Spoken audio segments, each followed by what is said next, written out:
Direktorat Tindak Pidana Siber Barreskrim Polri mengungkap kasus online scam jaringan internasional dengan modus lowongan kerja paruh waktu. Hal ini tentunya merugikan beberapa negara yaitu Indonesia, Thailand, India, dan juga China.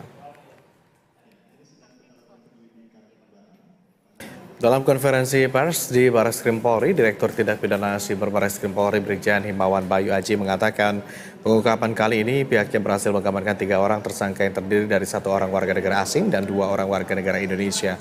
WNA dengan inisial ZAS yang berperan sebagai pimpinan kelompok online scam jaringan internasional.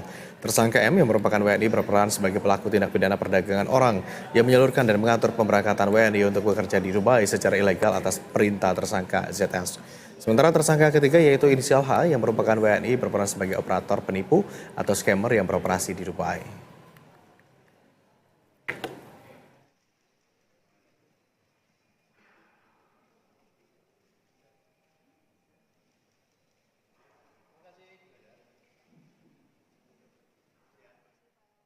Dan pemirsa, untuk memperbarui informasi terkini kita sudah terhubung dengan jurnalis BTV ada Stefani Wijaya dari Gedung Barreskrim Polri. Selamat sore Stefani.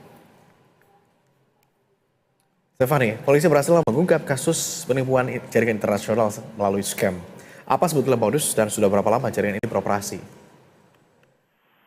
Baik, selamat sore Agung dan juga pemirsa BTV. Memang benar pada hari ini Direktorat Tindak Pidana Siber Barreskrim Polri mengungkap kasus online scam jaringan internasional dengan modus lowongan kerja paruh waktu, di mana memang kasus ini tidak hanya merugikan negara Indonesia, akan tetapi juga merugikan negara lain seperti Thailand, India, dan juga China. Dan memang kasus online scam jaringan internasional ini bermodus di mana ditawarkan melalui media sosial seperti Telegram dan juga WhatsApp yang berisikan link, dan nantinya memang link ini diarahkan untuk login ke salah satu website.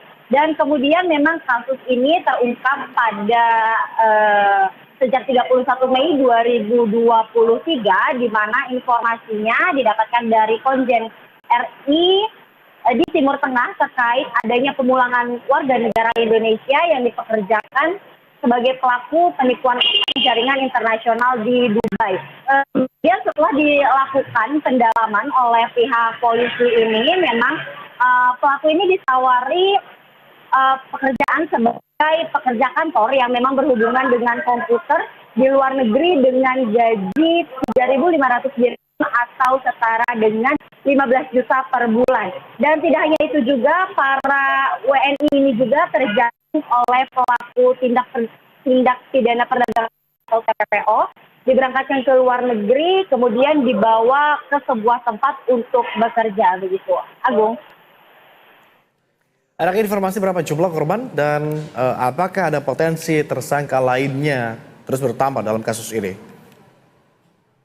Memang tadi berdasarkan dengan konferensi pers yang telah dijelaskan oleh pihak kepolisian, ini total korban di Indonesia ada sebanyak 823 korban, di mana ratusan korban ini terhitung sejak tahun 2022 sampai dengan tahun 2024, dan memang kepolisian juga tidak menutup kemungkinan begitu, masih ada kemungkinan di mana korban-korban ini akan bertambah. Dan memang sejauh ini total kerugiannya yaitu mencapai 59 miliar begitu. Dan memang tadi juga berdasarkan penjelasan dari pihak kepolisian ini, pihaknya telah mengamankan 4 orang tersangka, yaitu terdiri dari warga negara asing dan juga warga negara Indonesia. Dan memang 4 tersangka ini memiliki peran yang berbeda-beda begitu, akan tetapi memang dari 1 tersangka ini ada yang sudah divonis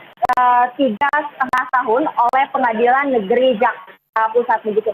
Dan memang dari keempat tersangka ini juga salah satu tersangkanya yaitu ini berperan sebagai pimpinannya begitu. Agung. Baik, Stefani, kita akan kawal, kita akan terus follow up kasus ini. Terima kasih, selamat kembali melanjutkan tugas Anda, Stefani.